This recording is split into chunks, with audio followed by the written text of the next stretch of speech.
Saya ingin bertanya kepada Dr. Campbell apabila dalam kitab Kejadian disebutkan ketika Kejadian menyebutkan mengenai banjir Nuh.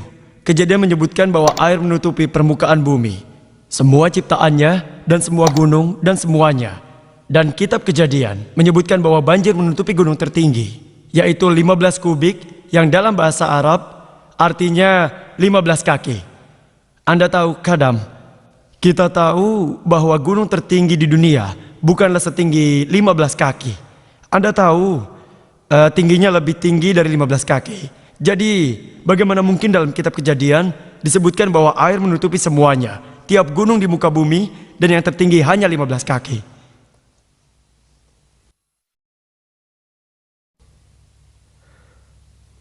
Terima kasih atas pertanyaan Anda.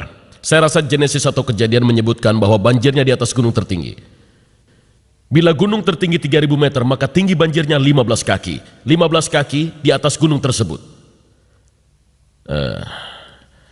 Namun demikian, Pak William Campbell. Maaf saudara, kami tidak mengizinkan pertanyaan apapun pada saat proses tanya jawab sedang berlangsung. Jangan memberikan pertanyaan bantahan. Biarkan pembicara memberikan jawabannya dengan cara apapun yang dipilihnya. Terima kasih. dan saya meneliti hal tersebut dalam Al-Quran, saya pikir hal tersebut sebenarnya akan dipahami melalui sudut pandang yang sama. Karena hal tersebut disebutkan dalam surat 11 ayat 40, sumber-sumber mata air di bumi mengalir dengan deras keluar dan gelombangnya seperti gunung. Dan kemudian disebutkan di tempat-tempat yang memberikan daftar nabi-nabi, tidak ada nabi sebelum Nuh. Dan saya juga mengetahui Adam barangkali adalah seorang nabi. Namun, jadi tidak ada satupun tempat yang menyebutkannya. Dan ya, saya juga tahu hal tersebut juga disebutkan dalam Al-Quran bahwa seluruh dunia tertutupi air.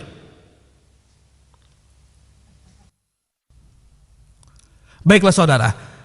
Sekarang pertanyaan untuk Dr. Zakir Naik. Bisakah tolong letakkan mikrofonnya? Dr. Zakir, Anda menyebutkan bahwa terdapat... Maaf ya. Pertanyaan kedua itu datangnya dari mikrofon sebelah kanan saya. Untuk Dr. Zakir Naik. Baiklah. Anda mengatakan kalau Allah memantulkan cahaya dan dia tercipta dari cahaya. Saya tidak begitu paham mengenai hal itu. Baiklah kalau begitu, saya rasa saudara yang bertanya, ia tidak mengerti akan penjelasan saya pada argumen bantahan kepada Dr. William Campbell mengenai Nur dan Allah. Al-Quran menyebutkan dalam surat An-Nur 24 ayat 34 bahwa Allah, Nurus samawati wal ard, adalah pemberi cahaya langit dan bumi. Ia adalah cahaya. Arti cahaya dalam Al-Quran adalah cahaya pantulan atau cahaya pinjaman. Sehingga ia bertanya apakah Allah sekalipun harus meminjam cahaya. Bila Anda membaca ayat tersebut menyebutkan bahwa hal itu merupakan perumpamaan sebuah relung. Di dalam relung ada lampu. Lampu memiliki cahaya sendiri. Hal tersebut berarti Allah memiliki cahayanya sendiri, seperti cahayanya sendiri yang juga dipantulkan. Cahaya Allah Subhanahu wa Ta'ala kembali dipantulkan oleh Allah Subhanahu wa Ta'ala sendiri, seperti lampu halogen yang Anda lihat di sini. Lampu itu punya tabung. Lampu yang Anda maksud seperti siraj atau wahaj atau dia, dan reflektornya sebagai munir atau nur, cahaya pinjaman atau pantulan cahaya. Tapi secara alamiah cahaya tersebut sebenarnya tidak mengacu pada cahaya yang secara fisikal yang Anda bicarakan. Itu adalah cahaya spiritual Allah. Namun seperti jawaban yang telah saya berikan pada Dr. William, karena waktu saya 5 menit saya akan gunakan. Dr. William telah memberikan jawaban mengenai Nuh alaihissalam. Saya adalah orang yang menggunakan pendekatan persetujuan dengan Injil dan pendekatan konflik Al-Quran. Karena kedua cara tersebut, alhamdulillah Al-Quran lolos dari tes itu. Bahkan bila saya sependapat dengan Dr. William, saya sependapat dengannya. Hal tersebut benar, banjir tersebut 15 kaki di atas gunung tertinggi. Hal ini disebutkan dalam Kejadian bab 7 ayat 19 dan 20 bahwa seluruh dunia tertutup air. Lebih lanjut lagi, bukti arkeologi menunjukkan pada kita zamannya Nuh bila Anda menghitung dengan genealogi terjadi pada abad 21 hingga 22 sebelum Masehi. Bukti arkeologi menunjukkan bahwa dinasti ketiga Babylon dan dinasti ke-11 Mesir terjadi pada abad ke-21 dan 22 sebelum Masehi. Dan buktinya masih ada. Karena itu bukti arkeologi menunjukkan pada kita bahwa tidak mungkin bumi itu terbentuk. Daratan dan lautan terbentuk pada abad 21 dan 22 sebelum Masehi. Bagaimana dengan Quran? Pada Al-Quran, di poin pertama tidak menyebutkan tanggalnya. Apakah abad 21 sebelum Masehi atau 50 sebelum Masehi? Tidak ada tanggalnya. Poin kedua, tidak ada dimanapun dalam Quran menyebutkan seluruh dunia tertutup air. Al-Quran membahas tentang Nuh dan kaumnya dan orang-orangnya. Sekelompok kecil orang atau mungkin sekelompok besar orang. Bukti-bukti arkeologi menunjukkan para ahli arkeologi mengatakan bahwa kami tidak mempunyai alasan. Adalah mungkin bahwa bagian dunia tertutup air. Tapi hal tersebut tidak mungkin. Jadi alhamdulillah, Al-Quran cocok dengan penemuan-penemuan arkeologi terakhir, tapi Injil tidak. Selanjutnya, bila Anda membaca Kejadian bab nomor 6, ayat 15 dan 16, ayat tersebut membahas mengenai Tuhan yang Maha Kuasa, memberitahu Nuh untuk membuat sebuah bahtera dengan ukuran panjang 300 kubik, lebar 50 kubik, dan tinggi 30 kubik. Kubik sama dengan 1,5 kaki. Dr. William Campbell membuat kesalahan dengan itu. Sebab versi internasional baru menyebutkan panjang 450 kaki, lebar 75 kaki, dan tinggi kira-kira 45 kaki. Tinggi bahtera tersebut 30 kubik. Bila Anda mengukurnya, bahtera itu memiliki volume kurang lebih 150.000 kaki kubik dan luas areanya 33.750 kaki. Injil menyebutkan bahtera tersebut memiliki 3 lantai. Lantai dasar, ruang penyimpanan 1 dan 2, lalu kalikan 3, hasilnya adalah 101.250 kaki persegi. Itu luas areanya. Bayangkan, tiap pasang dari semua spesies di dunia ditampung di area seluas 101.250 kaki persegi. Bayangkan, apakah hal itu mungkin? Jutaan spesies yang ada di dunia. Bila saya katakan di dalam sini, ada 1 juta orang yang datang, Anda akan percaya? Saya ingat, saya rasa tahun lalu saya berceramah di Kerala. Di sana terdapat 1 juta orang. Itu adalah seminar terbesar yang pernah saya hadiri. 1 juta orang. Saya tidak dapat melihat bagian belakangnya. Bukan auditorium, tapi merupakan sebuah pantai yang besar dan saya tidak melihat seorang pun. Hanya beberapa orang yang ada di depan. Itu adalah semuanya. Bandingkan dengan 1 juta orang. Bila Anda melihat rekaman, Anda bisa menyadari 1 juta orang. Agak mirip dengan Arafat. Anda bisa lihat 2,5 juta di Arafat. Dalam area yang luasnya 101.250 kaki persegi atau 150 kaki kubik. Hal itu tidak mungkin, saudara. Dan di sana mereka tinggal selama 40 hari. Makan dan buang air. Bila dikatakan 1 juta orang di tempat ini, apakah Anda akan percaya? Jadi secara ilmiah ada beberapa hal di mana terdapat kesalahan-kesalahan ilmiah yang jelas dalam Injil. Bisakah kita mendengarkan pertanyaan berikutnya untuk Dr. Campbell? Dari mic bagian belakang. Dr. Naik, Anda mengatakan... Tidak, maaf. Pertanyaan ini ditujukan pada Dr. Campbell. Anda harus menunggu Silakan dulu. bagi Anda yang ingin mengajukan pertanyaan untuk Dr. Campbell. Ya, saya ingin mengajukan pertanyaan ini, atau lebih tepatnya tes ini, kepada Dr. William Campbell. Mengapa Anda tidak mencoba tes falsifikasi pada Injil yang diberikan pada kitab Mark bab 16 ayat 17 dan 18 dan membuktikannya kepada para penonton di sini sekarang juga bahwa Anda seorang penganut Kristen yang taat?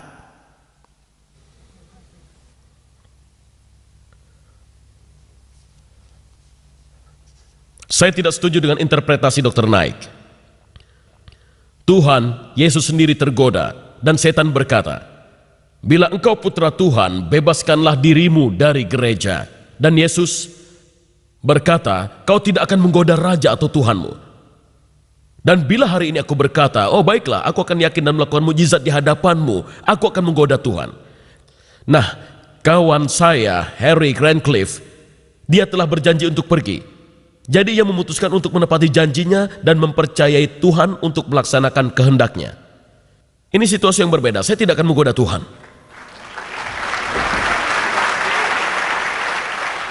Pertanyaan untuk Dr. Zakir Naik. Bisakah kita memperoleh pertanyaan dari seorang wanita? Ini ditujukan untuk Dr. Iya, Zakir dari atau bagian Dr. belakang. Campbell. Anda yang di belakang punya pertanyaan untuk Dr. Zakir? Iya, Silakan. baiklah. Pertanyaan saya untuk Dr. Zakir Naik. Umat Kristen menjelaskan konsep Trinitas secara ilmiah dengan mencontohkannya pada air yang dapat mempunyai 3 wujud.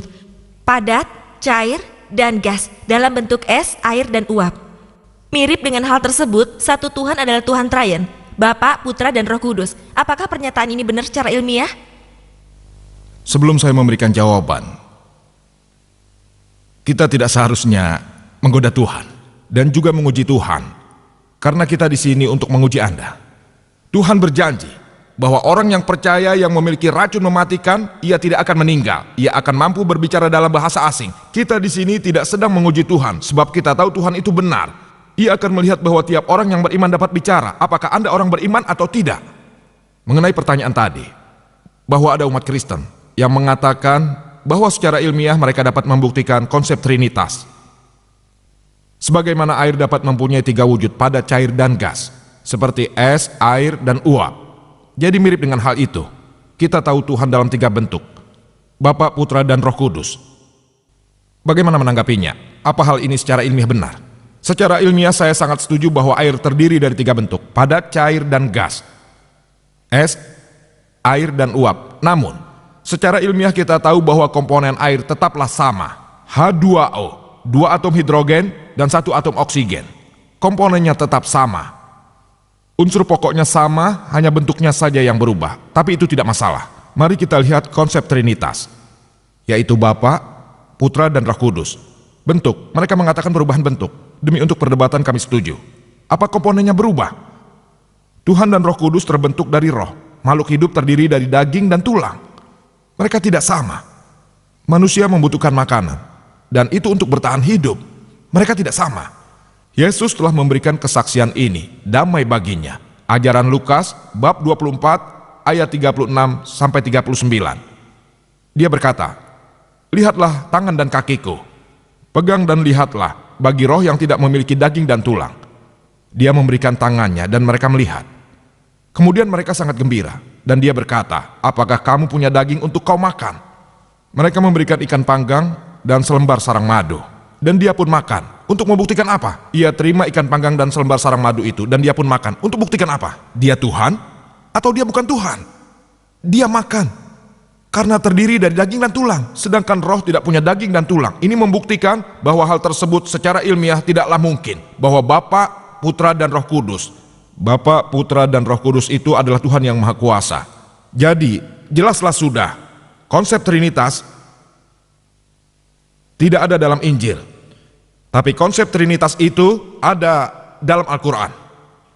Dikatakan dalam surat An-Nisa 4 ayat 171, "Wala taqulu salasa." Jangan katakan Tuhan itu 3. "Antahu khairul lakum." Berhentilah, itu lebih baik bagimu. Konsep Trinitas juga terdapat dalam surat Al-Maidah bab 5 ayat 73. "Laqad kafarol lazina qalu innallaha salisu salasa." Sesungguhnya kafirlah orang-orang yang mengatakan bahwasanya Allah salah satu dari yang 3. Yesus tidak pernah mengatakan bahwa dirinya adalah Tuhan. Konsep Trinitas tidak ada dalam Injil. Ayat yang paling dekat dengan konsep Trinitas adalah Yohanes 1 bab 5 ayat 7 yang menyatakan terdapat 3 yang memberi kesaksian, Bapa, Firman, dan Roh Kudus, dan ketiganya adalah 1. Tapi bila Anda membaca versi standar yang telah direvisi oleh 32 sarjana Kristen yang paling hebat, didukung oleh 50 golongan berbeda yang bekerja sama, mereka mengatakan bahwa dari Injil surat Yohanes 1 bab 5 ayat 7 adalah sebuah penambahan atau sisipan, gabungan dan buatan. Hal tersebut telah dikeluarkan dari Injil. Yesus tidak pernah mengklaim dirinya adalah Tuhan. Tidak ada satupun pernyataan yang tegas dan lengkap dalam Injil di mana Yesus berkata, "Akulah Tuhan," dan juga berkata, "Sembahlah aku." Juga ketika Anda membaca Injil, disebutkan dalam Yohanes bab 14 ayat 28, "Bapakku lebih besar dari aku." Injil Yohanes bab 10 ayat 29, "Bapakku lebih besar dari siapapun." Injil Matius bab 12 ayat 28, "Aku mengusir setan dengan kuasa roh Allah." Selanjutnya Injil Lukas 11 ayat 20, "Aku mengusir setan dengan kuasa Allah." Lalu selanjutnya Injil Yohanes 5 ayat 30, "Aku tidak dapat berbuat apa-apa dari diriku."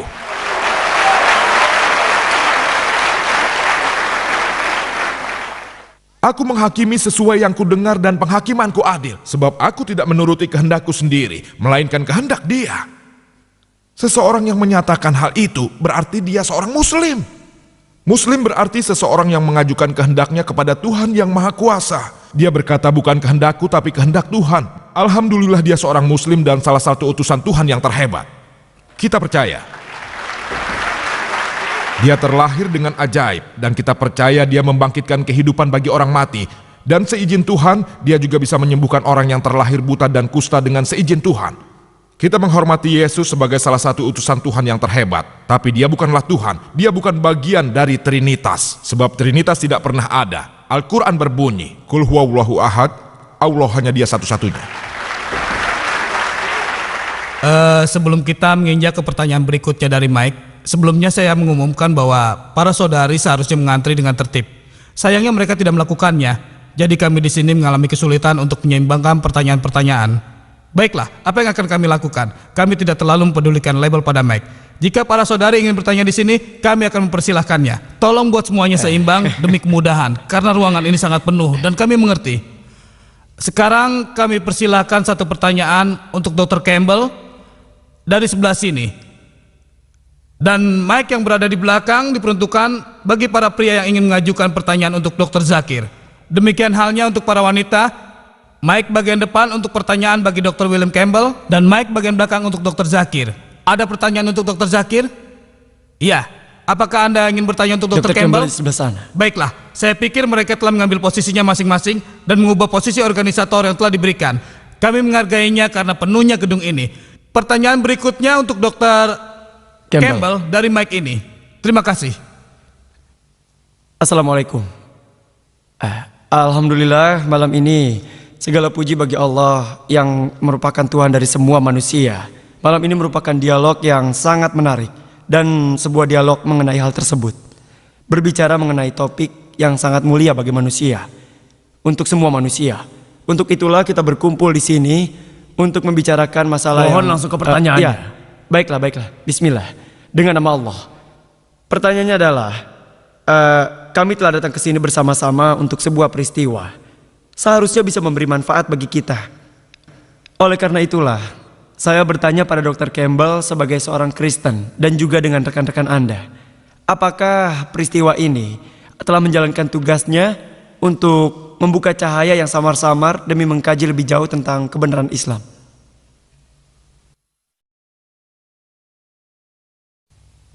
Saya pikir saya akan menggunakan pertanyaan terakhir untuk menjawab pertanyaan Anda.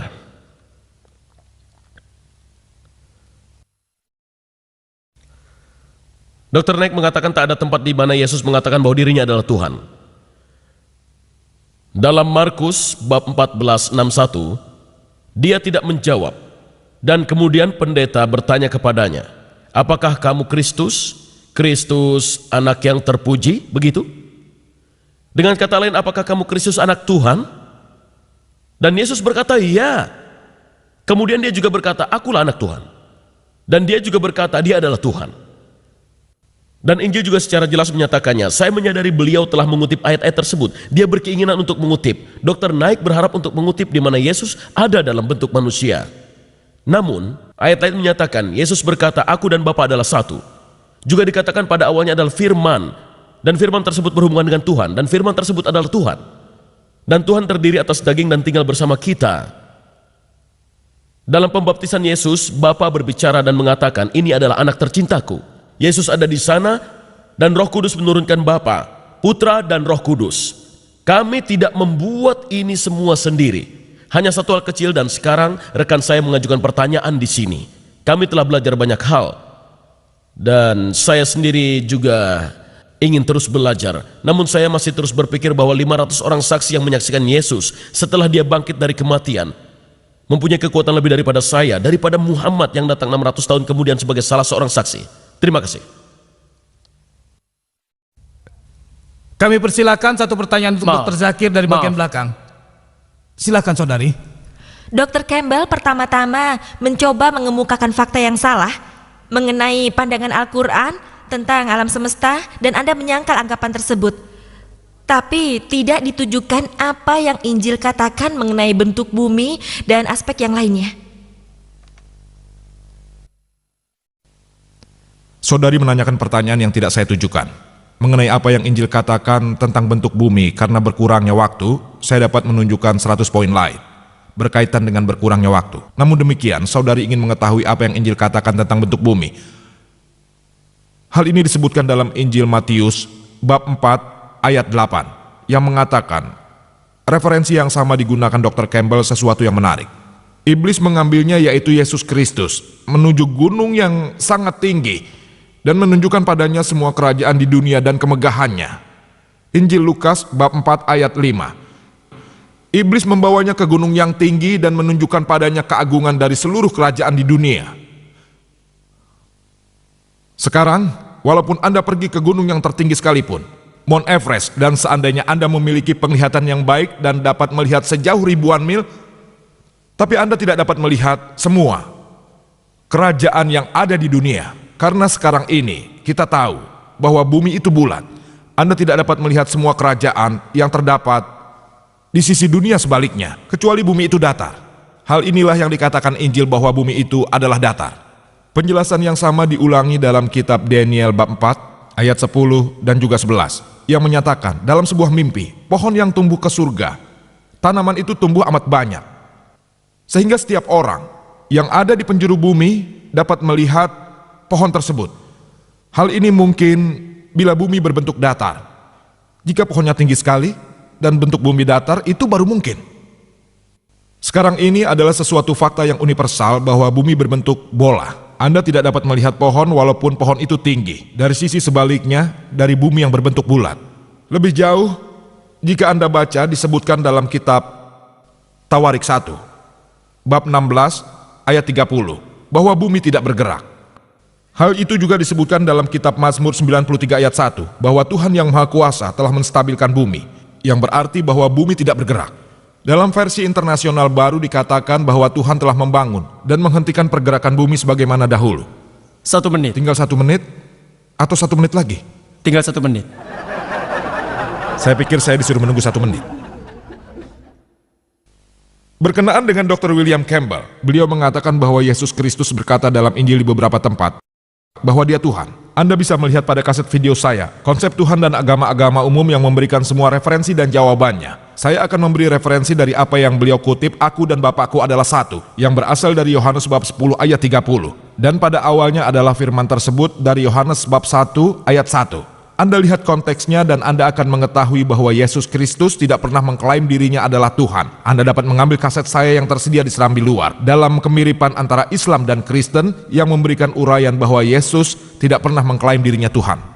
Pertanyaan berikutnya dari saudari wanita yang ada di depan untuk Dr. William Campbell. Anda menyebutkan sebuah tes di mana pemegang kepercayaan yang teguh dapat meminum racun dan dapat bertahan karena kepercayaannya. Bagaimana dengan Rasputin yang keracunan sianida yang membunuh 16 orang dan ketika racun itu tidak membunuhnya? Dia meninggal karena kehilangan darah. Dia bukanlah pemeluk Kristen yang teguh. Bagaimana Anda menjelaskannya? Karena hanya seorang Kristen yang baik yang dapat meminum racun dan dapat bertahan hidup. Ya, saya tidak merasa harus menjelaskan itu semua. Yang saya maksud adalah jika Rasputin adalah bukan seorang Kristen, apa yang terjadi padanya tidak memiliki dasar atas apa yang terjadi dalam Injil. Saya telah mengatakan sebelumnya bahwa Yesus, Tuhan tidak bermaksud agar kita mengantri di sini dan mulai mengambil racun dan melihat. Tolong lebih fokus pada Mike. Maaf. Ini bukanlah suatu cara untuk mengetes Tuhan. Hal itu diberikan karena Tuhan mengatakan bahwa hal inilah yang akan terjadi. Contohnya adalah Paul, dia pergi ketika terdampar, kemudian saya pikir itu creep.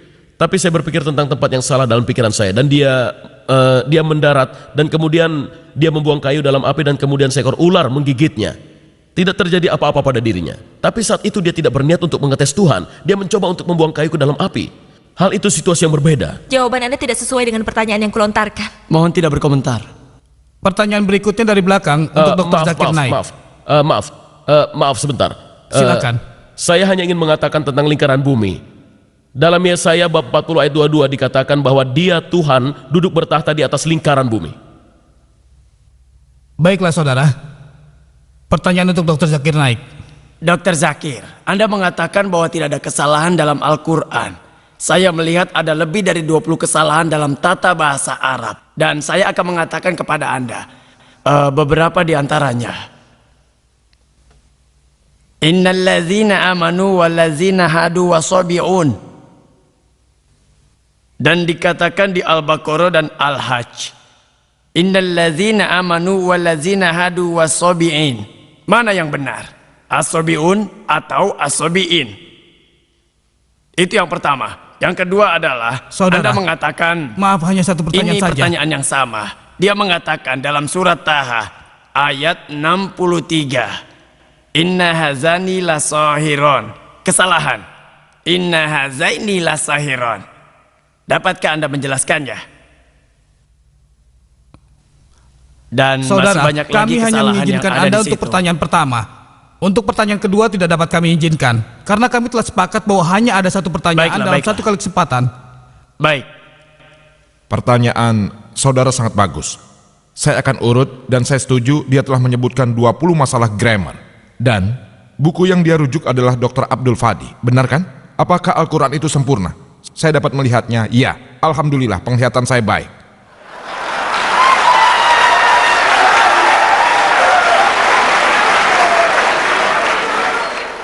Saya akan jawab 20 pertanyaan tersebut secara bersamaan. Karena saya telah membaca buku tersebut, saya akan menjawab semuanya. Insya Allah. Poin nomor 1, saudara. Poin nomor 1, harus dicatat bahwa semua tata bahasa diambil dari Al-Quran. Al-Quran adalah kitab berbahasa Arab yang termulia, kitab yang bernilai tinggi, kitab literatur tertinggi. Semua tata bahasa Arab diambil dari Al-Quran. Al-Quran adalah buku pedoman tata bahasa. Karena Quran adalah buku pedoman tata bahasa dan semua tata bahasa diambil dari Quran, maka Quran tidak mungkin mengandung kesalahan tata bahasa. Itu poin pertama. Poin yang kedua. Poin kedua. Ini seperti Anda mengambil penggaris dan penggarisnya ada di sini dan Anda katakan ukurannya salah. Sepertinya tidak masuk akal. Itu poin 2. Di tiap suku Arab yang berbeda, tata bahasa selalu berubah. Dr. William Campbell tahu. Tata bahasa selalu berubah. Dan pada beberapa suku Arab, ada kata-kata yang bersifat feminim. Kata yang sama bahkan bersifat maskulin di suku yang lain. Kata yang sama pada suku yang berbeda, tata bahasanya berubah. Bahkan gender pun selalu berubah. Maukah Anda mengecek Al-Quran dengan tata bahasa yang salah? Tidak. Dan lebih dari itu, kepandaian Al-Quran sangatlah hebat. Sangat hebat dan jauh lebih unggul. Dan tahukah Anda ada berbagai macam buku di internet? 12 kesalahan tata bahasa, 21 kesalahan tata bahasa. Abdul Fadi 20 kesalahan tata bahasa. Apakah Anda pikir orang Kristen akan mengambil kesalahan ini? Anda tahu siapa yang mengambil? Muslim? Sarjana Muslim seperti Zamak Sarif. Apa yang mereka katakan? Bahwa tata bahasa Al-Quran sangatlah hebat, yang bertentangan dengan bahasa Arab konvensional. Tata bahasa Al-Quran sangatlah tinggi. Untuk membuktikannya mereka memberikan contoh dan saya akan memberikan beberapa contoh yang akan menjawab 20 pertanyaan tersebut. Mereka memberikan contoh seperti kita baca Al-Quran yang berbunyi, kaum Lut alaihi salam, mereka menolak semua utusan. Di situ juga disebutkan, Dr. William Campbell mengatakan kaum Nuh mereka menolak para utusan. Kita tahu dari sejarah bahwa hanya satu utusan yang dikirim kepada mereka. Jadi ada kesalahan tata bahasa. Al-Quran berbunyi, para kaum tersebut menolak utusan, bukan para utusan. Dengan tata bahasa awam seperti yang saya dan Anda ketahui, hal itu mungkin merupakan suatu kesalahan. Tapi jika Anda membaca buku yang ditulis orang awam, apa keindahan Al-Quran? Keindahannya adalah, mengapa Quran merujuk para utusan dan bukannya utusan saja? Anda tahu kenapa? Karena kita tahu bahwa pesan dasar dari semua utusan adalah sama, yaitu hanya satu Tuhan. Tentang tauhid, tentang Allah subhanahu wa ta'ala. Dengan menyebutkan bahwa kaum Lut dan kaum Nuh alaihissalam menolak utusan, dapat dikatakan dengan menolak Lut mereka tidak secara langsung menolak semua utusan-utusan.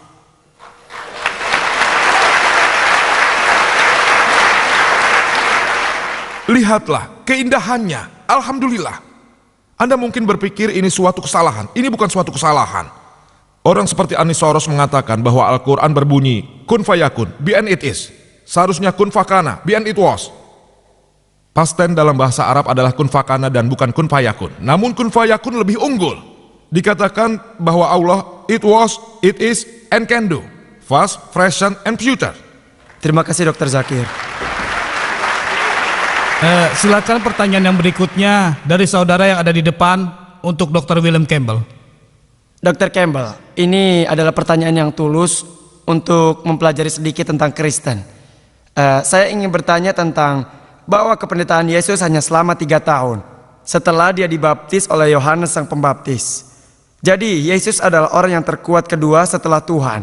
Dia putra Tuhan. Apa peranan Yesus dari mulai awal kehidupannya? Awal pertama sampai 27 atau 28 tahun, apa peranan terpentingnya? Ini, maaf Dr. Campbell, ini bukanlah topik yang kita bahas malam ini. Kita telah sepakat untuk tidak membicarakannya. Silakan selanjutnya. Pada awal presentasinya, Dr. Campbell menyebutkan tentang Zulkarnain dari surat ke-18 dalam Al-Quran yang dikatakan gua. Dan beliau menyebutkan bahwa Zulkarnain adalah Alexander Agung. Bisa Anda buktikan pada saya bagaimana Anda sampai pada kesimpulan itu? Saya hanya membacanya dalam komentar Yusuf Ali, tapi dengan mengabaikan apakah itu adalah Alexander Agung atau siapapun. Matahari tidaklah tersusun dalam kesuraman, rawa, dan itulah yang dikatakan ayat tersebut. Saya harap Anda dapat memahaminya. Ya saudari, silakan pertanyaan untuk Dr. Zakir.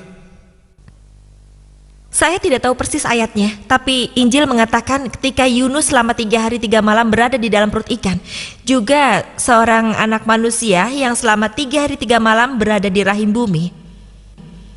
Apakah Yesus damai baginya secara ilmiah mengabulkan tanda-tanda dari Yunus? Yang saudari maksudkan adalah ayat dari Injil Matius 12 ayat 38 dan 40. Ketika orang bertanya pada Yesus, tunjukkan padaku sesuatu tanda, tunjukkan padaku suatu keajaiban. Yesus berkata, angkatan yang jahat dan tidak setia ini menuntut suatu tanda, tapi kepada mereka tidak akan diberikan selain tanda Nabi Yunus. Sebab seperti Yunus tinggal di dalam perut ikan 3 hari 3 malam, demikian juga anak manusia akan tinggal dalam rahim bumi 3 hari 3 malam. Lalu Yesus berkata, meletakkan semua telur-telurnya dalam sebuah keranjang. Dan jika Anda mengikuti tanda Yunus, kitab Yunus kurang dari 2 halaman, dan sebagian besar dari kita tahu. Jika Anda analisa bahwa Yunus selama 3 hari 3 malam, tapi Yesus yang kita tahu dari Injil bahwa dia ditempatkan pada sebuah salib, penyalipan yang dinyatakan. Setelah larut malam, dia diturunkan dari salib dan dibaringkan di dalam kubur. Dan minggu pagi Anda lihat batunya telah dipindahkan dan kuburannya telah kosong. Jadi Yesus berada dalam kubur pada Jumat malam. Dia berada dalam kubur Jumat malam. Ada di sana pada Sabtu pagi. Sabtu hari, 1 malam. Dia berada di sana 1 malam, 2 malam 1 hari. Sekali lagi saya jelaskan 2 malam 1 hari dan bukan 3 hari 3 malam. Tapi 2 malam 1 hari, bukan 3 hari 3 malam. Dr. Campbell memberikan jawaban dalam bukunya. Sebagian dari 1 hari dapat dihitung sebagai 1 hari.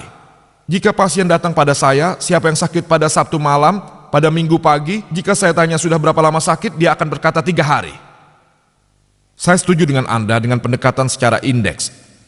Anda mengatakan sebagian dari 1 hari dapat dikatakan 1 hari. Jadi Sabtu malam merupakan sebagian dari 1 hari. Minggu sebagian dari 1 hari. 1 hari penuh. 1 hari penuh tidak masalah. Jika pasien berkata 3 hari, saya tidak keberatan. Tapi tidak ada pasien yang mengatakan 3 hari 3 malam. Alhamdulillah, saya sudah bertemu dengan berbagai macam pasien. Termasuk misionaris Kristen yang memberitahu saya yang sakit di malam hari sehari sebelum kemarin mengatakan bahwa saya sudah sakit di sini selama 3 hari 3 malam. Jadi Yesus Kristus tidak mengatakan 3 hari. Yesus Kristus mengatakan 3 hari 3 malam. Ini merupakan kesalahan matematik. Secara ilmiah Yesus tidak membuktikan. Lebih dari itu, ramalan mengatakan sebagai Yunus juga sebagai anak manusia. Bagaimana mungkin Yunus ada di dalam perut ikan paus, dalam perut ikan, mati atau hidup? Hidup, ketika dia terbuang keluar, dia tetap hidup. Dalam perut seekor paus, dia mengelilingi samudra. Mati atau hidup? Hidup, dia dibuang ke pantai, mati atau hidup? Hidup, hidup, hidup, dan hidup. Hidup, hidup, hidup, hidup, hidup, hidup. Ketika saya tanya kaum Kristen, bagaimana Yesus Kristus yang ada di dalam kubur atau makam, mati atau hidup? Mereka katakan mati. Hidup. Hidup? Alhamdulillah. Apakah dia Kristen? Jika dia hidup, alhamdulillah dia tidak disalib. Jika dia meninggal, maka dia tidak mengabulkan tanda. Anda dapat melihat pada kaset video saya. Saya telah membuktikan bahwa Yesus Kristus tidak disalib. Seperti yang ada dalam Al-Quran surat An-Nisa surat keempat ayat 157. Wa ma qataluhu wa ma sholabuhu. Mereka tidak membunuh dan menyalibnya, tapi orang yang diserupakan dengan Isa. Terima kasih Dr. Nick. Silakan pertanyaan untuk Dr. William Campbell. Anda seorang dokter, dapatkah Anda menjelaskan aspek kesehatan yang beraneka ragam yang ada dalam Injil karena Anda belum menjawab pertanyaan tersebut dalam bantahan Anda? Misalnya darah digunakan sebagai desinfektan, air yang pahit untuk mengetes perjinahan, dan yang penting adalah seorang wanita dalam keadaan kotor selama 2 periode ketika dia melahirkan anak perempuan jika dibandingkan dengan melahirkan anak laki-laki.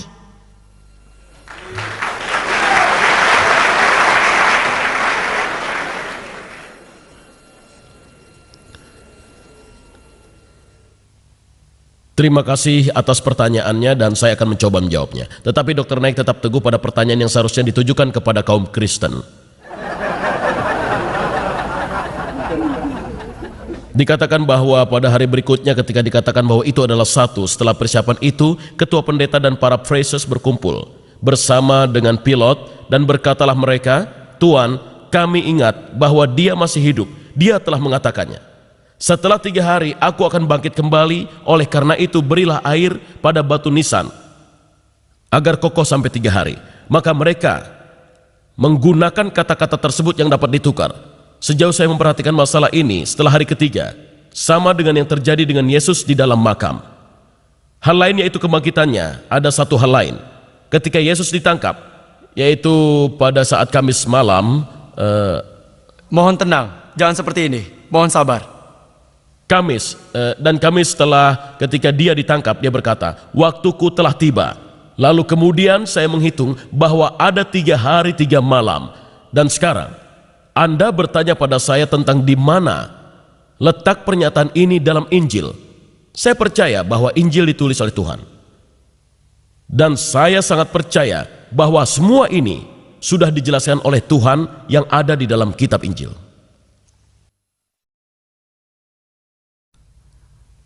Sekarang kita menuju pertanyaan terakhir dari Mike, dari saudara yang berada di belakang, untuk Dr. Zakir. Kemudian kita akan mulai pertanyaan dari kartu indeks. Ini adalah pertanyaan terakhir. Mohon dipersingkat untuk Dr. Zakir. Baiklah, Assalamualaikum. Nama saya Aslam Rauf. Saya seorang siswa yang mempelajari biologi. Dan sekarang ini guru saya sedang mengajarkan evolusi. Saya ingin menanyakan tentang jawaban Islam mengenai evolusi. Jika Anda dapat menjelaskannya secara singkat, apa yang Islam katakan mengenai topik evolusi dan penciptaannya. Terima kasih. Pertanyaan saudara sama bebasnya dengan Dr. William Campbell menjawab. Saya juga akan menjawab dengan bebas. Dalam Al-Quran, nama Alexander tidak disebutkan, tapi Zulkarnain, bukan Alexander. Jika beberapa komentator telah membuat kesalahan, kesalahan berasal dari manusia, bukan kesalahan Tuhan. Mengenai Injil yang mengatakan dunia dalam Yesaya adalah bundar, tidak masalah. Dikatakan lingkaran, bukan bulat. Dalam suatu tempat Injil mengatakan datar, tempat lain mengatakan lingkaran. Jika Anda setuju, bentuknya seperti disk. Apakah bentuk seperti ini bumi? Lingkaran dan datar. Ini bukan bentuk bumi. Mengenai biologi dalam Al-Quran dan evolusi, 2 pertanyaan yang saudara ajukan, apa boleh saya menjawab keduanya atau tidak? Satu saja. Pertama atau kedua, biologi atau evolusi? Mungkin evolusi lebih baik. Anda yang Iya. memilih atau dia yang memilih? Karena dia telah menanyakan tentang evolusi. 2 Saya rasa pertanyaan, itu lebih biologi baik. dulu baru evolusi. Boleh beri saya waktu 10 menit? Hanya 5 menit, terserah Anda. Baiklah, saya setuju dengan ketua diskusi. Saya akan menjawab tentang evolusi. Jawaban pastinya Anda dapat lihat dalam video saya Al-Quran dan Ilmu Pengetahuan Modern. Menyinggung evolusi, Anda mulai dari teori Darwin. Darwin pergi berlayar dengan HMH Beagle menuju ke suatu pulau yang diberi nama Kalatropis, dan dia melihat patukan burung pada suatu lubang. Berdasarkan pengamatan bahwa paruh burung menjadi panjang dan pendek, dia kemukakan tentang seleksi alam. Tapi dia menulis surat pada temannya Thomas Thompson pada abad ke-19. Dia berkata, "Aku tidak punya bukti untuk menjelaskan seleksi alamku. Tapi karena hal itu telah membantuku dalam mengklasifikasi embriologi, organ yang belum sempurna, maka aku mencetuskannya." Teori Darwin sama sekali bukanlah suatu fakta. Itu hanyalah sebuah teori. Dan saya telah membuatnya sangat jelas pada awal pembicaraan. Quran bisa saja bertentangan dengan teori. Teori sifatnya putar balik, tapi Quran tidak akan bertentangan dengan kenyataan. Di sekolah, kita diajarkan teori Darwin seolah itu merupakan fakta, padahal bukan. Tidak ada bukti ilmiah. Ada mata rantai yang hilang. Oleh karena itu, bila seseorang harus mencemooh kawannya, koleganya, dia akan mengatakan, "Jika kamu hidup pada era Darwin, teori Darwin akan telah dibuktikan kebenarannya." Suatu sindiran, dia seperti kerah. Ada mata rantai yang hilang dalam teori Darwin. Saya telah mengetahui 4 fosil yang ada, yaitu hominoid atau Lucy, Orthalofetian dengan petunjuknya Homuncrotus, Neanderthal dan Cro-Magnon. Untuk lebih jelasnya, lihat video kaset saya. Dengan biologi molekuler menurut Hansis Cray, sangatlah tidak mungkin bila berevolusi dengan kera. Kode DNA itu mustahil. Lihatlah kaset video saya, di sana diberikan detailnya. Sebagian saya tidak keberatan mengenai biologi. Al-Quran mengatakan dalam surat Al-Anbiya ayat 30, berbunyi, "Waja'alna minal ma'i kulla shay'in hayy, afala yu'minun?" Kami telah menciptakan makhluk hidup dari air. Apakah kamu tidak percaya? Kita tahu bahwa setiap makhluk hidup, substansi dasarnya, sel mengandung sitoplasma, 90%-nya terdiri dari unsur air. Setiap makhluk hidup di dunia mempunyai hampir 50-90% unsur air. Bayangkan, di daerah gurun di Arab, siapa yang dapat bayangkan bahwa semuanya terbuat dari air? Al-Quran berbunyi 1400 tahun lalu di sebuah Maaf, padang. waktunya habis, dokter. Terima kasih. Terima kasih.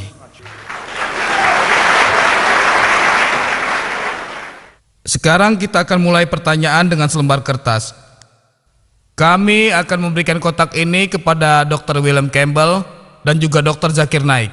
Kami akan menukar kotaknya sesuai dengan nama mereka sendiri, sehingga mereka tidak melihatnya. Mereka akan mengambil pertanyaan, melihat dari kotaknya, dan akan menjawabnya. Apapun yang mereka pilih, mereka akan menjawab. Pertanyaan pertama untuk Dr. William Campbell. Dan pertanyaan berikutnya untuk Dr. Zakir Naik. Mereka dapat mengambil pertanyaan tersebut sebelumnya. Jadi kita tidak akan menghabiskan waktu dalam membaca pertanyaan. Kita mulai dengan satu pertanyaan dan kami persilahkan Dr. William untuk membaca beberapa saat. Saya akan membacakan pertanyaannya, tapi sebelumnya saya akan menyinggung tentang segala sesuatu yang terbuat dari air. Hal itu sangatlah jelas, setiap Anda menepuk serangga ia terbuat dari air. Setiap yang hidup terbuat dari air, tapi hal tersebut memanglah suatu yang kelihatan, bukan suatu keajaiban. Baiklah Dr. Campbell, jika Anda tidak dapat menjawab pertentangan dalam kitab Kejadian mengenai penciptaan, tidakkah menurut Anda hal tersebut membuktikan bahwa Injil tidak ilmiah dan oleh karena itu bukan berasal dari Tuhan? Saya akui saya memang mempunyai masalah dengan hal ini, tapi saya punya ramalan yang terkabul. Dan hal ini sangatlah penting bagi saya. Dikatakan bahwa Yesus adalah dasar dan dibangun di atas dia dibangun di atas dasar kerasulan dan nabi, dan juga nabi yang diramalkan serta rasul yang ditulis ketika Tuhan mengabulkan ramalan itu. Saya tahu ini tidak dapat menjawab pertanyaan Anda, tapi dalam kepercayaan saya dalam Kristen sebagai juru selamat saya. Baiklah, terima kasih. Silakan Dr. Naik. Teks dan terjemahan adalah dua kata yang berbeda, memberikan dua arti dalam Injil. Dalam bahasa Inggris, sebuah teks atau terjemahan. Secara ilmiah tidak dapat dibuktikan bahwa teks dan terjemahan adalah satu kesatuan dan sebuah kesamaan. Apakah Tuhan menyampaikan wahyunya kepada Musa dan Yesus dalam bahasa Inggris? Suatu pertanyaan menarik. Apakah sebuah teks dan terjemahan itu sama? Tidak. Teks dan terjemahan sama sekali tidak sama. Dan menurut Maulana Abdul Majid Daryabadi, kitab yang paling sulit diterjemahkan di seluruh dunia adalah Al-Quran. Karena bahasa dalam Al-Quran sangatlah mengesankan, sangat tinggi dan mulia. Kata dalam bahasa Arab mempunyai beberapa arti. Oleh karena itu, untuk menerjemahkan Quran adalah sesuatu yang sangat sulit. Hal itu tidak sama. Jika salah terjemahan, hal tersebut adalah suatu kesalahan manusia, orang yang menerjemahkannya. Dialah yang harus disalahkan, bukan Tuhan. Mengenai apakah Injil disampaikan dalam bahasa Inggris? Tidak. Injil tidak disampaikan dalam bahasa Inggris. Perjanjian Lama dalam bahasa Yahudi, Perjanjian Baru dalam bahasa Yunani. Walaupun Yesus berbicara dalam bahasa Yahudi, namun manuskrip yang asli yang Anda semua punya dalam bahasa Yunani. Perjanjian Lama dalam bahasa Yahudi yang asli tidak ada. Terjemahan bahasa Yahudi Perjanjian Lama berasal dari bahasa Yunani. Walaupun kitab Perjanjian Lama yang asli dalam bahasa Yahudi tidak terdapat dalam bahasa Yahudi, jadi Anda punya dua masalah. Tidak heran Anda menemui kesalahan tulisan. Tapi Al-Quran, alhamdulillah, bahasa Arab yang asli tetap dipertahankan. Alhamdulillah. Secara ilmiah hal itu sama. Dan mengenai apakah wahyu yang disampaikan kepada Yesus Kristus damai baginya dan Musa damai baginya, saya katakan dalam jawaban saya bahwa kita percaya dalam Al-Quran, dalam surat Al-Ra'd, surat 13 ayat 38, bahwa Allah Subhanahu wa Ta'ala telah menurunkan beberapa wahyu. Hanya 4 nama yang disebutkan: Taurat, Zabur, Injil, dan Al-Quran. Taurat adalah wahyu yang diturunkan kepada Musa damai baginya, dan Zabur adalah wahyu yang diturunkan kepada Nabi Daud damai baginya. Injil adalah wahyu yang diturunkan kepada Yesus damai baginya, dan Al-Quran adalah wahyu terakhir yang diturunkan kepada penerima wahyu terakhir Nabi Muhammad damai baginya. Waktunya Dr. Tapi Naik. Injil Terima kasih sekarang banyak. bukanlah Injil yang dulu yang kita percayai disampaikan oleh Yesus. Terima kasih. Dr. Campbell.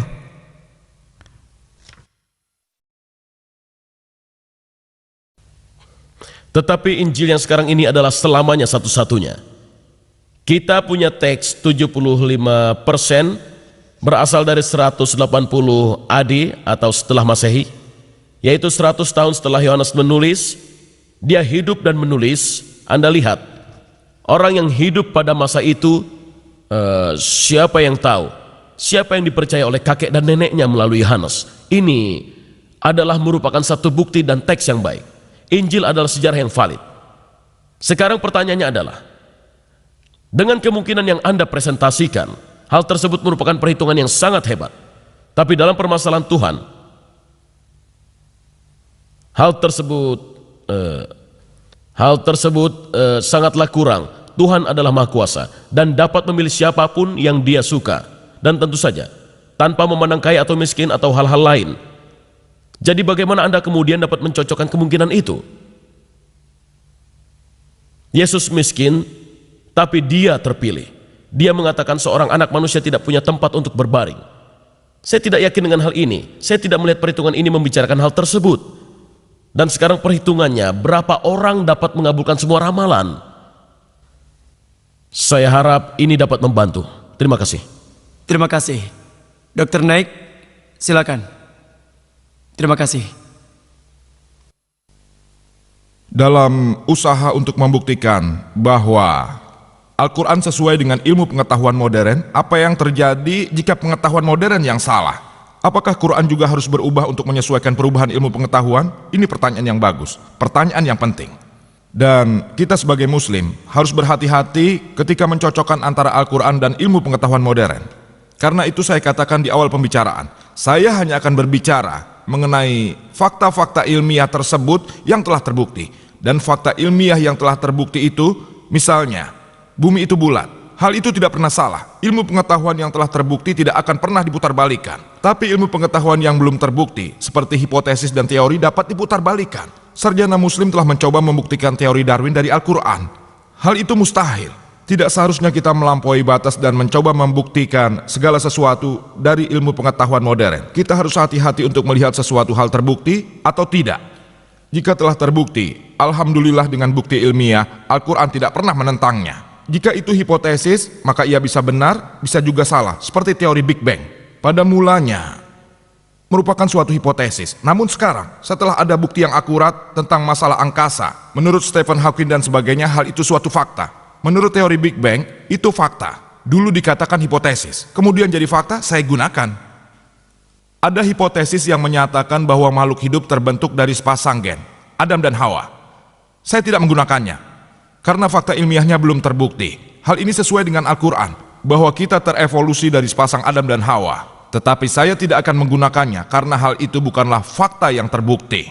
Maka dari itu, sambil membicarakan tentang hubungan Al-Quran dan ilmu pengetahuan dan lain-lain, lihatlah bahwa Anda hanya menggunakan fakta-fakta ilmiah yang telah terbukti, dan bukannya hipotesis, karena Quran lebih unggul daripada ilmu pengetahuan modern. Saya tidak mencoba membuktikan bahwa Al-Quran merupakan firman Tuhan dengan bantuan ilmu pengetahuan, tidak sama sekali. Apa yang saya coba lakukan, bagi kita muslim, Al-Quran adalah pedoman yang pokok. Bagi ateis dan non-muslim, mungkin ilmu pengetahuan merupakan pedoman pokok. Sekarang ini saya menggunakan ukuran tersebut, pedoman orang ateis dibandingkan dengan orang-orang muslim Al-Quran. Saya tidak sedang mencoba membuktikan bahwa Al-Quran merupakan firman Tuhan dengan bantuan ilmu pengetahuan. Apa yang coba saya lakukan ketika saya membawa kesesuaian dan saya menunjukkan keunggulan Al-Quran. Al-Quran telah memberitahu kami 1400 tahun yang lalu. Saya mencoba untuk membuktikan bahwa pedoman kita, pedoman orang Islam, Al-Quran, jauh lebih unggul daripada ilmu pengetahuan milik Anda. Itu jawabannya. Terima kasih Dr. Naik. Silakan Dr. Campbell. Ini yang terakhir. Maaf, 2 pertanyaan terakhir untuk pembicara. Kami akan meminta para hadirin untuk bertahan di sini beberapa menit lagi. Kita punya pertanyaan terakhir untuk Dr. Campbell dan diikuti dengan pertanyaan terakhir untuk Dr. Zakir. Kami akan meminta Anda untuk menunggu hingga akhir.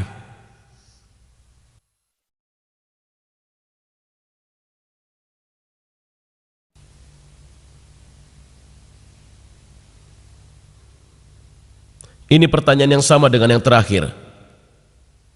Dr. Campbell telah sepakat dengan Dr. Naik bahwa kesalahan yang beliau tunjukkan tidaklah salah dan beliau tidak menjawabnya. Jadi apakah ini berarti bahwa Dr. Campbell setuju bahwa Injil mempunyai kesalahan? Jadi Injil ini bukan firman Tuhan? Ada beberapa hal dalam Injil yang tidak dapat saya jelaskan, yang saya tidak punya jawabannya untuk sekarang ini. Dan saya berkeinginan untuk menunggu sampai saya menemukan jawabannya. Ada banyak tempat di mana hal-hal yang berkaitan dengan arkeologi harus dibuktikan bahwa Injil adalah benar. Berbicara mengenai kota, dan siapa rajanya, dan hal-hal seperti itu. Dan saya pikir ada bukti yang hebat bahwa Injil adalah valid dalam sejarah yang baik. Terima kasih Dr. Campbell. Pertanyaannya adalah, apakah ada pertentangan matematis dalam Injil? Lalu, apa ini? Injil atau Islam? Maaf, apakah ada pertentangan matematis dalam Islam? Apakah ada lagi? Apa itu Injil atau Islam? Saya tidak tahu. Saya akan jawab itu pasti Injil, karena saya bicara pertentangan. Mengenai Islam, dalam Quran surat An-Nisa surat keempat ayat 82, apalah yatadabbaruna al-Quran walau kana min indi ghairillah lawajadu fihi ikhtilafan katsira. Apakah mereka tidak memperhatikan Al-Quran? Kalau kiranya Quran bukan berasal dari sisi Allah, tentu mereka dapat pertentangan yang banyak di dalamnya. Mengenai banyak pertentangan dalam Injil, 5 menit tidak cukup. Walaupun mereka memberi 5 hari, itu sulit. Saya akan menyebutkannya sedikit. Disebutkan dalam Raja-Raja 2 bab 8 ayat 26. Bunyinya bahwa Ahazia, dia berumur 22 tahun ketika menjadi raja. Tawarik 2 bab 2 ayat 2 mengatakan dia berumur 42 tahun pada waktu ia menjadi raja. 22 tahun atau 42 tahun? Pertentangan matematis. Lebih jauh lagi, dalam Tawarik 2 bab 21 ayat 20 dikatakan, Yoram, ayah Ahazia, dia berumur 32 tahun pada waktu ia menjadi raja dan 8 tahun ia memerintah di Yerusalem. Ia meninggal pada umur 40. Tiba-tiba Ahazia menjadi raja berikutnya pada umur 42 tahun. Ayahnya meninggal pada usia 40. Bagaimana mungkin seorang anak berusia 2 tahun lebih tua daripada ayahnya? Percayalah, walaupun itu di film-film Hollywood, cerita itu sulit untuk dibuat.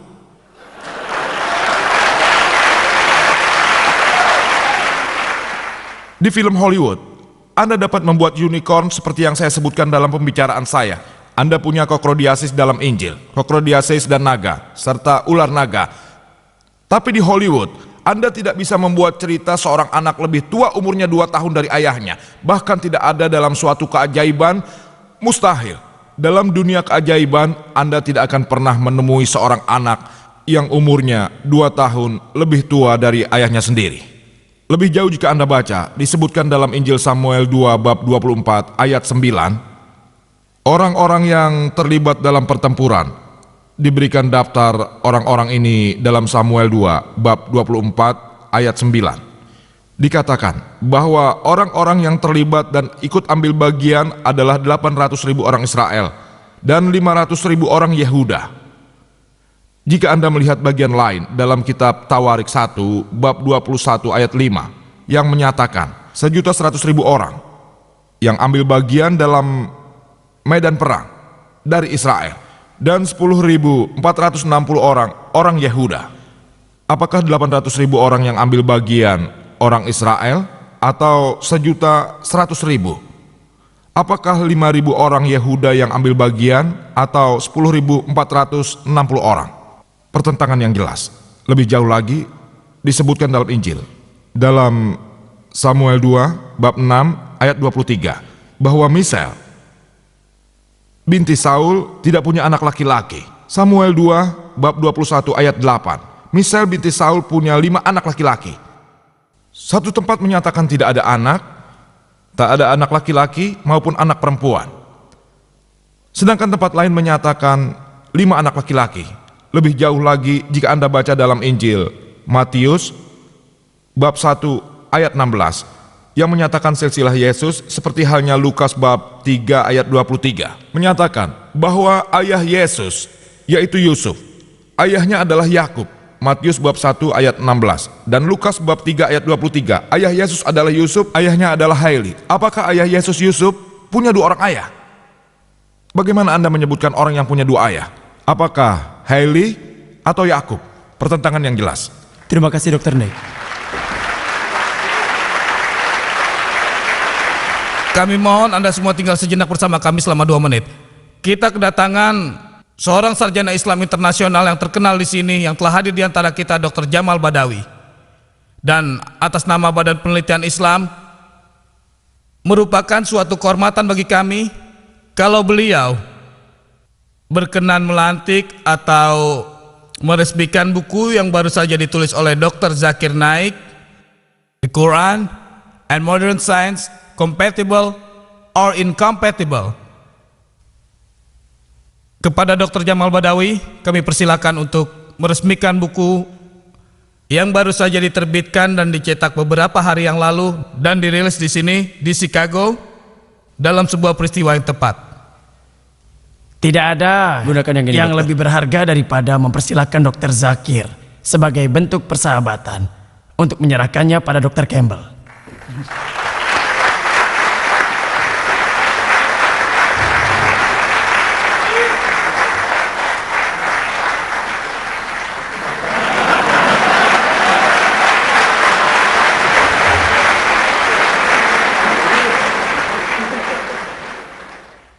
Karena kami mempunyai salinan yang terbatas, jadi kami mohon ini hanya diperuntukkan bagi para tamu non-muslim untuk datang kemari untuk mengambil salinan ini jika tertarik sebelum meninggalkan auditorium ini.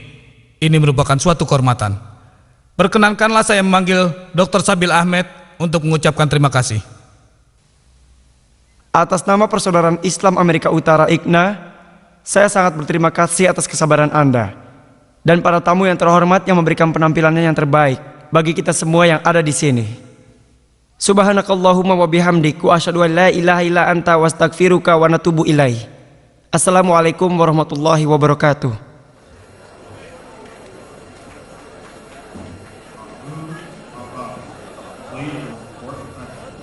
Once again, Mahmoud Abbas, please report to the background.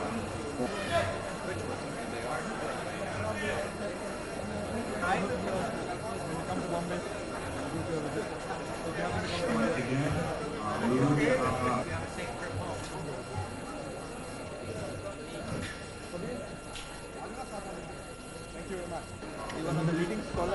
Abbas.